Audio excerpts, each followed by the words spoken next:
1813 में British parliament में charter 1813 पास होता है और ईस्ट इंडिया कंपनी को भारत में व्यापार करने का फिर से अधिकार प्राप्त हो जाता है।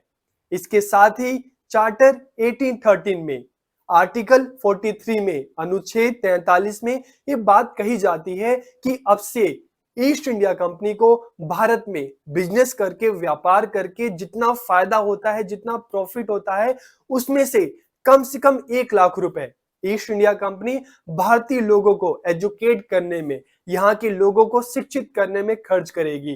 तो अब यहां से एक नई कंट्रोवर्सी स्टार्ट हो जाती है कि इंडियन लोगों को, भारतीय लोगों को एजुकेट तो किया जाए, लेकिन उनको एजुकेशन कौन सी दी जाए? इंडियन एजुकेशन दी जाए या वेस्टर्न एजुकेशन दी जाए?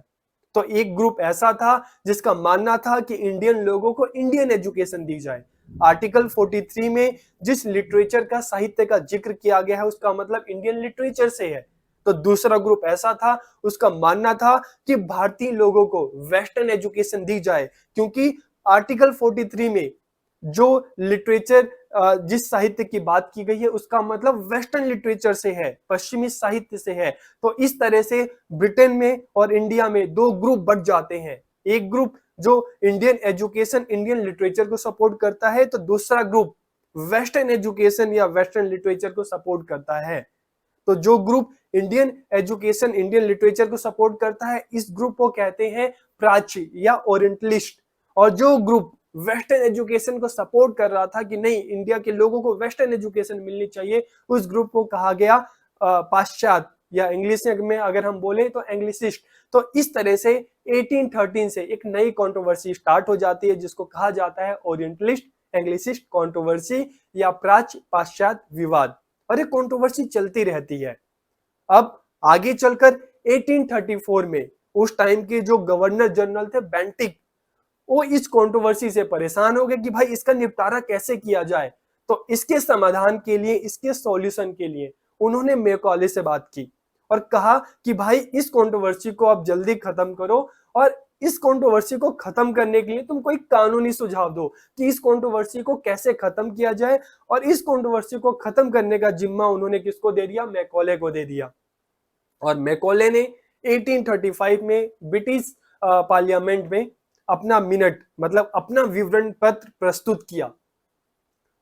ठीक है, और इस विवरण पत्र में उन्होंने इसका सॉल्यूशन बताया कि किस तरह से इस कंट्रोवर्सी को खत्म किया जा सकता है। तो आज के इस वीडियो में हम जानेंगे, हम समझेंगे कि मैकाले का ये विवरण पत्र, मैकाले का ये मिनट क्या है, इसमें उन्होंने क्या क्या बात की गई है, मतलब क्या क्या बात की है, और इसका आगे चलकर इंडियन एजुकेशन पे क्या इंपैक्ट पड़ता है, क्या प्रभाव पड़ता है।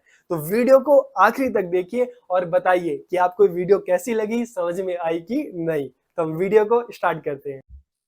आज की इस वीडियो में हम जानने वाले हैं, समझने वाले हैं, पढ़ने वाले हैं मैकॉले के मिनट के बारे में, कि मैकॉले का ये मिनट, ये विवरण पत्र था क्या, और उसमें इसने ऐसी क्या बात कही जिसका आगे चलकर इंडियन एजुकेशन पर एक बहुत बड़ा प्रभाव पड़ा। तो हम वीडियो को स्टार्ट करते हैं और सबसे पहले हम बात करते हैं मैकॉले की। मैकॉले था कौन, ये भी तो जानना जरूरी है। Macaulay was an educationist, politician and proficient administrator. कि मैकॉले एक शिक्षा शास्त्री था, राजनीतिज्ञ था और एक कुशल प्रशासक था। He was also a scholar of English literature, a writer and orator. कि वह अंग्रेजी साहित्य का एक बहुत बड़ा विद्वान था, एक लेखक था और एक वक्ता था। He started working as a legal member of the Governor General's Council from 1834। कि उसने 1834 से गवर्नर जनरल की काउंसिल के कानूनी सदस्य के रूप में कार्य करना प्रारंभ किया। और उसकी इसी प्रतिभा से, इसी काबिलियत से प्रभावित होकर उस टाइम की जो गवर्नर जनरल थे, कौन थे? बेंटिक। उन्होंने मैकॉले को बंगाल की जो पब्लिक एजुकेशन कमेटी थी, जो लोक शिक्षा समिति थी, उसका चेयरमैन, सभापति नियुक्त किया। और इसके साथ मैकाले को जो प्राच्य पाश्चात्य विवाद था, जो ओरिएंटल एंग्लिसिस्ट जो कंट्रोवर्सी थी, इसको खत्म करने की जिम्मेदारी भी दी। और इसके साथ के साथ बेंटिक ने मैकॉले से क्या कहा कि चार्टर 1813 के जो आर्टिकल, जो अनुच्छेद 43 है, उसमें जो एक बात की गई है कि 1 लाख रुपए कंपनी इंडियन यहाँ के लोगों की एजुकेशन पे खर्च करेगी। तो आप इसका भी कानूनी समाधान बताइए कि जो किस तरह की एजुकेशन पे इसको खर्च किया जाए। ठीक है, इंडियन एजुकेशन या वेस्टर्न एजुकेशन, तो आप इसकी जो लीगल एडवाइस है, जो कानूनी सलाह है, वो भी आपको देनी है। फिर क्या हुआ आगे चलकर, for legal advice on this problem on Feb 2 1835 Macaulay presented his minute, कि इसी समस्या के कानूनी सलाह के लिए 2 फरवरी 1835 को मैकॉले ने अपना जो विवरण पत्र था, जो अपना मिनट था, उसको प्रस्तुत किया। ठीक है, अब इसमें उन्होंने क्या बात की, in this minute he recommended making English the medium of instruction while supporting western education, कि इस विवरण पत्र में उसने पश्चिमी शिक्षा का समर्थन करते हुए अंग्रेजी को शिक्षा का माध्यम बनाने की सिफारिश की। कि अपने मिनट में मैकाले ने क्या बोला कि इंडियन लोगों को वेस्टर्न एजुकेशन दी जाए। ठीक है, और माध्यम क्या होना चाहिए, मीडियम क्या होना चाहिए, इंग्लिश होना चाहिए। मतलब इंग्लिश एजुकेशन को इसने सपोर्ट किया और वेस्टर्न एजुकेशन देने की बात की। He said that we need a group of people who are Indian by blood and color, but English in taste, thought, moral and intellect, कि उसने कहा कि हमें ऐसे लोगों का समूह चाहिए। अगर हमें भारत पर राज करना है तो हमें ऐसे लोग चाहिए जो रंग से, रक्त से, खून से भारतीय हो, लेकिन मन से, स्वाद से, विचार से, नैतिकता से, बुद्धि से अंग्रेज हो। अगर ऐसे लोग हमें मिलेंगे तो हम भारत पर लंबे समय तक शासन कर सकते हैं। तो इसीलिए हमें वेस्टर्न एजुकेशन देनी चाहिए ताकि हम ऐसे भारतीयों को पैदा कर सकें जो शरीर से, खून से तो भारतीय हो, लेकिन मन से, आत्मा से अंग्रेज हो, ब्रिटिश हो। The fulfillment of this objective can be possible only through western education, कि इस उद्देश्य की पूर्ति जो वेस्टर्न एजुकेशन है, जो पाश्चात्य शिक्षा है, इसी के द्वारा संभव हो सकती है। This statement of Macaulay is popularly known as Macaulay's minutes, कि मैकाले का जो विवरण पत्र है, मैकाले मिनट के नाम से प्रसिद्ध हुआ। और प्रसिद्ध हुआ इसलिए आज आप भी डीएलएड, बीएड और एमएड में इसके बारे में पढ़ रहे हैं, इसके बारे में जान रहे हैं। और हम ये भी जानेंगे अब कि इसका इंडियन एजुकेशन पे क्या इंपैक्ट पड़ा। It is considered a very important article in the history of Indian education, कि यह भारतीय शिक्षा के इतिहास में एक अत्यंत महत्वपूर्ण लेख माना जाता है।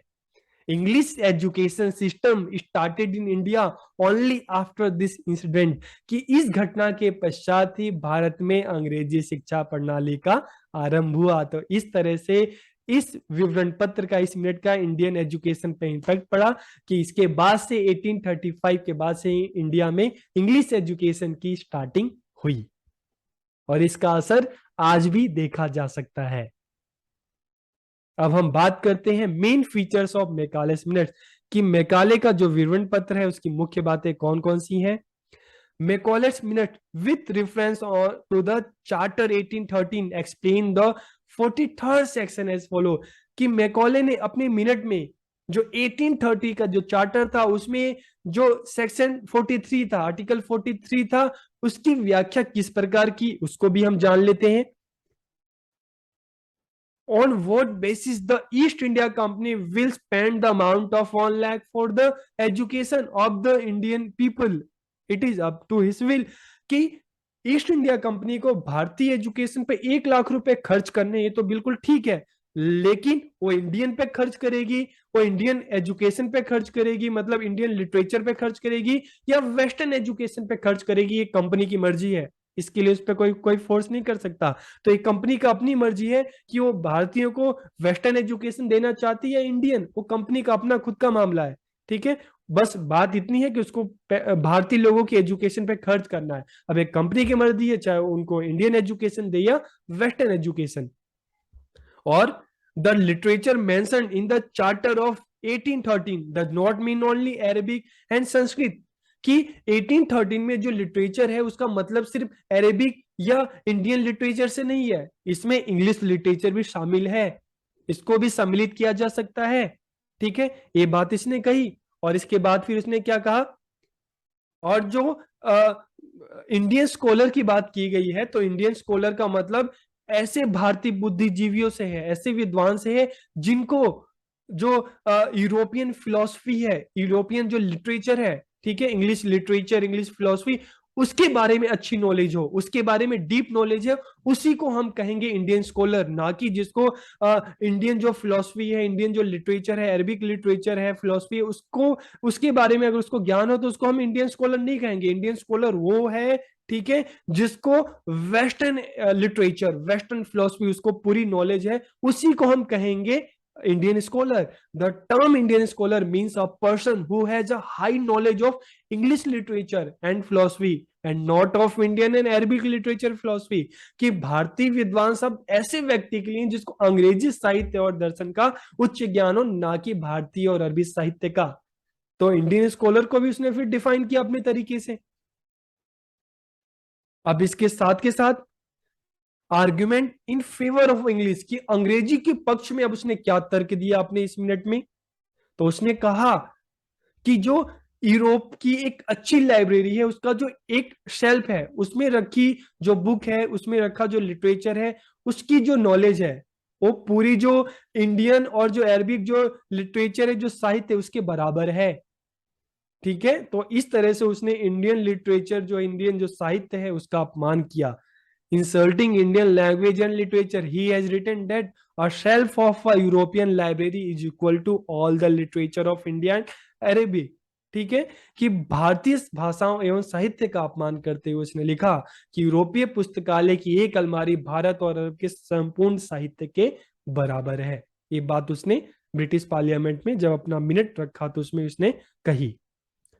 English is the language of rulers all over the world and is full of best literature, कि अंग्रेजी समस्त विश्व के शासकों की भाषा है, राजाओं की भाषा है, तथा विश्व का सर्वश्रेष्ठ साहित्य जो है इंग्लिश में है। Most of the people of India are eager to study English, कि अंग्रेजी पढ़ने हेतु भारत के अधिकांश लोग आतुर हैं, वो चाहते हैं इंग्लिश पढ़ना।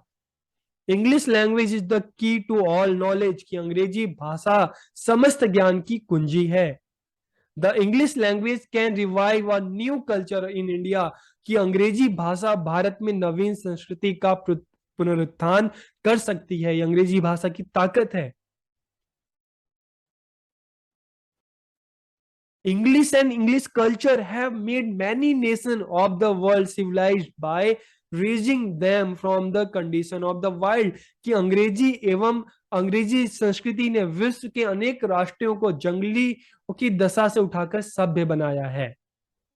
For taking Oriental education, children are encouraged by giving scholarship, but students are ready to bear the expenses themselves for studying English, कि बच्चों को जो देसी जो शिक्षा दी जा रही है, ठीक है, बच्चों को जो प्राच्य शिक्षा दी जा रही है, ओरिएंटल एजुकेशन दी जा रही है, उसमें बच्चों को एजुकेशन के लिए स्कॉलरशिप के द्वारा बच्चों को प्रोत्साहित किया जा रहा है, बच्चों को स्कॉलरशिप दी जा रही है कि आप पढ़ो। लेकिन बच्चों की बात करें तो इंग्लिश एजुकेशन के लिए बच्चा खुद से पैसा खर्च करके इंग्लिश लेना चाहता है। तो एक और अगर हम प्राच्य की बात करें, ऑनलिस्ट की बात करें, तो बच्चों को स्कॉलरशिप देकर उनको बुलाया जा रहा है, जबकि इंग्लिश एजुकेशन के लिए बच्चा खुद से आ रहा है, बच्चा क्यूरियस है इंग्लिश एजुकेशन को लेने के लिए। तो इसलिए इंडियंस को वेस्टर्न एजुकेशन दी जाए, ठीक है, पश्चिमी एजुकेशन दी जाए, इंग्लिश एजुकेशन दी जाए, क्योंकि यहाँ के लोग चाहते हैं इंग्लिश एजुकेशन लेना। ऐसी बात मैकाले ने अपने मिनट में कही। Our intention of imparting English education is to create a class in this country which is Indian in blood and color, but who is like English in interest, thought, moral and scholarship. कि अंग्रेजी शिक्षा प्रदान करने का हमारा जो एक मकसद है, जो एक उद्देश्य है, कि भारत में ऐसे लोगों का निर्माण करना है जो खून से, रंग से तो भारतीय हो, लेकिन मन से, आत्मा से, ठीक है, बुद्धि से वो अंग्रेज हो। Macaulay gave the concept of filtration theory in view of lack of fund, कि मैकाले ने धन के अभाव में देखते हुए फिल्ट्रेशन थ्योरी की अवधारणा दी। तो फिल्ट्रेशन थ्योरी पे भी मैं एक वीडियो बना चुका हूं, आप उसको देख सकते हैं। लेकिन इसको शॉर्ट में अगर हम समझे फिल्ट्रेशन थ्योरी क्या थी, तो मैकाले ने कहा कि हमारे पास इतना पैसे नहीं है कि हम सभी को एजुकेट कर सकें, इसलिए हम यहाँ के जो संभ्रांत लोग हैं, जो अमीर वर्ग है, हम उनको एजुकेट करेंगे और उनसे एजुकेशन छन छन कर गरीब लोगों के पास, जो लोअर क्लास है, वहां तक एजुकेशन अपने आप जाएगी। लोअर क्लास को एजुकेशन, जो इंग्लिश सिखाने का जो जिम्मा है, वो किसका है? अपर क्लास का है। तो हम सिर्फ अपर क्लास को एजुकेशन देंगे, संभ्रांत वर्ग को एजुकेशन देंगे, और फिर एजुकेशन उनके द्वारा यहाँ का जो लोअर क्लास है वहां तक जाएगी। तो इस थ्योरी को फिल्ट्रेशन थ्योरी उन्होंने कहा। अब हम बात करते हैं क्रिटिकल स्टडी ऑफ मैकॉले's मिनट्स, कि मैकॉले का जो इस विवरण पत्र था, इसका आलोचनात्मक अध्ययन, किसमें क्या खामियां थी। तो देखिए, सबसे पहली बात, भारतीय संस्कृति की आलोचना, क्रिटिसिज्म ऑफ इंडियन कल्चर, कि मैकॉले ने अपने मिनट में इंडियन इंडियन जो कल्चर है उसको क्रिटिसाइज किया, उसकी आलोचना की। तो इसका मेन जो मुख्य हम कारण जो है कि मैकॉले को इंडिया की जो हिस्ट्री है, यहाँ का जो कल्चर, उसकी नॉलेज थी नहीं। उसको ये नहीं पता था कि जब, अगर हम वेस्टर्न कंट्री की बात करें, दुनिया के लोग, यहां तक कि उसके देश के लोग जब जंगलों में रहते थे, जब पेड़ों पे रहते थे, उस टाइम इंडिया में वेद लिखे जा चुके थे। भारत के जो बच्चे हैं यूनिवर्सिटी में एजुकेशन लेते थे। यहाँ के लोग एक शहरी जीवन जी रहे थे, जब उनके देश के लोग जंगलों में रह रहे थे, पहाड़ों में रह रहे थे। ये बात मैकॉले को नहीं पता थी, तो उसको इंडियन कल्चर के बारे में उसको पता नहीं था, और उसने बिना सोचे समझे अपने मिनट में जो है इंडियन कल्चर की उन्होंने आलोचना की। अंग्रेजी शिक्षा की सिफारिश, ठीक है, तो उसने क्या किया? रिकमेंडेशन ऑफ इंग्लिश एजुकेशन, कि अपने मिनट में उसने इंग्लिश एजुकेशन की सिफारिश की कि जो भारतीय उनको इंग्लिश एजुकेशन दी जाए, ताकि भारतीयों को मन से अंग्रेज बनाए जा सके। कि हमें एक ऐसे लोग चाहिए जो तन से तो भारतीय दिखे, लेकिन मन से, आत्मा से वो कौन हो? अंग्रेज हो, और हमें सपोर्ट करें ताकि हम लंबे समय तक भारत में शासन कर सके। भारतीय भाषा तथा साहित्य का अपमान, कि इंडियन लैंग्वेज एंड लिटरेचर को उसने इंसल्ट किया। उसने कहा कि भारत जो इंडिया की अगर बात करें, यहाँ का लिटरेचर, इसमें कुछ है ही नहीं, जो समस्त ज्ञान है वो तो यूरोपियन लिटरेचर में है। तो मैकॉले को शायद ये भी नहीं पता था कि इंडिया का जो सबसे पुराना जो ग्रंथ है, सबसे पुरानी जो पुस्तक है, वो इंडिया में बनी, यहाँ के वेद हैं। और आज अगर हम दुनिया भर की जो साहित्य की बात करते हैं, उसमें कहीं ना कहीं वेदों का असर है। यहां तक कि उनके जो इंग्लिश शब्द हैं, उसके भी काफी सारे जो वर्ड्स हैं, ठीक है, वो भी कहां से लिए गए हैं? वो भी संस्कृत से लिए गए हैं। तो उसको इंडियन जो लिटरेचर है, यहाँ का जो साहित्य है, उसके बारे में पता था ही नहीं, और उसने बिना सोचे समझे इसका अपमान किया। भारतीयों को मानसिक रूप से अंग्रेज बनाना, मेक इंडियन मेंटली इंग्लिश, तो इंग्लिश एजुकेशन, वेस्टर्न एजुकेशन देना चाहता था, ताकि जो वेस्टर्न सोसाइटी में जो तरक्की हो रही है उसके बारे में बताया जाए, उसको सिखाया जाए, कि जो वेस्टर्न भारतीयों को सिखाया जाए कि वेस्टर्न एजुकेशन लोगे तभी आपकी तारीफ होगी, तभी आपको एक पहचान मिलेगी। इंडियन एजुकेशन में कुछ नहीं रखा। तो इंग्लिश एजुकेशन के थ्रू वो इंडियंस को क्या बनाना चाहता था? मानसिक रूप से अंग्रेज बनाना चाहता था, अंग्रेजों के प्रति वफादार बनाना चाहता था। ठीक है। निस्पंदन सिद्धांत की गलत धारणा दी, मिसकंसेप्शन ऑफ फिल्ट्रेशन थ्योरी। उसने कहा कि यहाँ पे अमीर लोगों को एजुकेशन दी जाए और गरीब लोगों तक अपने आप एजुकेशन पहुंच जाएगी। तो इसका मतलब क्या था? वो तो एक व्यापारी थे, ईस्ट इंडिया कंपनी तो एक व्यापारी कंपनी थी, वो तो फायदा चाहती थी। वो चाहती नहीं थी कि यहाँ पे सभी लोगों को एजुकेट किया जाए। अगर सभी लोगों को एजुकेट किया जाएगा तो क्या पता ये लोग हमारे खिलाफ हो जाएं। तो इसलिए सिर्फ कुछ ही लोगों को एजुकेट करो, ताकि कंपनी को कम पैसा खर्च करना पड़े। तो इसलिए जो जो फिल्ट्रेशन थ्योरी थी, उसको उसने जो गलत अवधारणा प्रस्तुत की। अब हम देखते हैं कि जो मैकॉले मिनट था, इसका क्या इंपैक्ट पड़ा आगे चलकर भारतीय शिक्षा पर। English education system started in India, कि इसका असर ये पड़ा सबसे बड़ा कि भारत में अंग्रेजी शिक्षा का प्रारंभ हुआ। Indian youth were attracted to the glitz of western culture, की भारतीय युवा जो थे पश्चिमी संस्कृति की चकाचौंध के प्रति आकर्षित होने लगे। English was declared the official working language, की पहले जो हम देखते हैं फारसी लैंग्वेज थी, फारसी से फिर इंग्लिश को ऑफिशियल लैंग्वेज बना दिया गया। और सरकारी नौकरी में उस टाइम जो नौकरी थी उसमें भी इंग्लिश को वरीयता दी जाने लगी।